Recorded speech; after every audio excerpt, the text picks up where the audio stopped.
കുടികൊള്ളും മഹേശ്വരി ഗുണദായിനി സർവശുഭദായിനി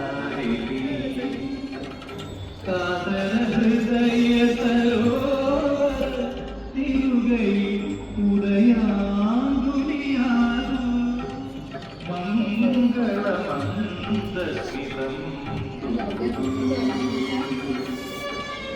ഉദജാദ്രി കുടികൊള്ളും മഹേശ്വരി ഗുണദായിനി സർവശുഭദായിനി വിദ്യാവിലാസിനി വരവന്ദിനി ശിവകാമേശ്വരി ജനനി വിദ്യാവിലാസിനി വരവന്ദിനി ശിവകാമേശ്വരി ജനനി ബിന്ദുവായി മാറുന്ന ജീവിതം കരുണാമയമാക്കൂ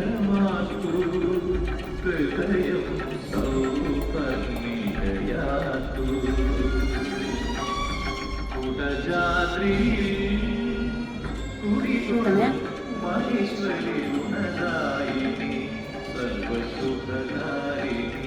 വളരെ മനോഹരമായ പാട്ടാണ് നമ്മളിപ്പോൾ കേട്ടിട്ടുള്ള രേവതി രാഗത്തിലുള്ള യേശുദാസിന്റെ മനോഹരമായ ഒരു ഗാനമാണ് നമ്മളിപ്പോൾ കേട്ടത്. അത് മാത്രമല്ല ഇത്രയും ഒരു ക്ലാരിറ്റിയും ഈ ഫീൽ ഒന്നും കിട്ടുന്ന ഒരു പാട്ട് നമുക്ക് ഈ ഇന്നത്തെ കാലത്ത് കാണാൻ പറ്റുന്നില്ല.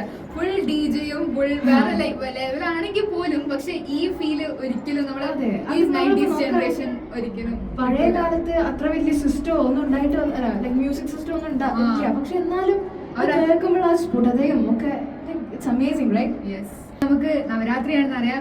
ഓരോ കുട്ടിയെ സംബന്ധിച്ച് ഇത് ഏറ്റവും പ്രധാനപ്പെട്ട ദിനം കൂടിയാണ് നവരാത്രി ഈ കാലഘട്ടം എന്ന് പറയുന്നത്. നമ്മൾ എല്ലാവരും വ്രതം അനുഷ്ഠിച്ച് ദേവിക്ക് വേണ്ടി പ്രാർത്ഥിച്ച് നമുക്ക് നല്ല വിദ്യ നൽകാനും ജീവിതത്തിൽ പല സന്ദർഭങ്ങളിലും മുന്നേറാൻ വേണ്ടിയുള്ള ശക്തിയും കൂടെയാണ് നമ്മൾ ഇന്നത്തെ ഈ നവരാത്രിയിൽ നമ്മൾ ദേവിയോട് ചോദിക്കുന്നത്. അപ്പം എല്ലാ കുട്ടികളും നല്ലവണ്ണം തന്നെ ഈ നവരാത്രി ദിനങ്ങൾ ദേവിക്ക് വേണ്ടി തന്നെ സമർപ്പിക്കുക. നമ്മൾ ഈ ഫുൾ വർഷത്തിൽ നമ്മൾ കുറച്ച് ഭാഗങ്ങളുള്ള കുറച്ച് ദൈവത്തിന് വേണ്ടി നമ്മൾ സമർപ്പിക്കണം. പാതി ദൈവം പാതി നമ്മളെന്നല്ല പറയാം. അപ്പോൾ ഓഫ്കോഴ്സ് ദൈവത്തിന്റെ ആ കൃപ ഉണ്ടായാൽ മാത്രമേ ഉള്ളൂ നമുക്ക് ഏതൊരു കാര്യം നല്ല സഫലമാക്കാൻ പറ്റുക. അപ്പോൾ ഓരോ കുട്ടികളും നല്ല ചിന്തകളും വെച്ചിട്ട് നല്ലവണ്ണം പഠിച്ചിട്ട് അവരുടെ ജീവിതത്തിൽ എന്താണോ ആഗ്രഹിക്കുന്നത് അതൊക്കെ നേടാൻ സാധിക്കട്ടെ എന്ന് ആശംസിക്കുന്നു. എല്ലാവർക്കും നവരാത്രി ദിന ആശംസകൾ.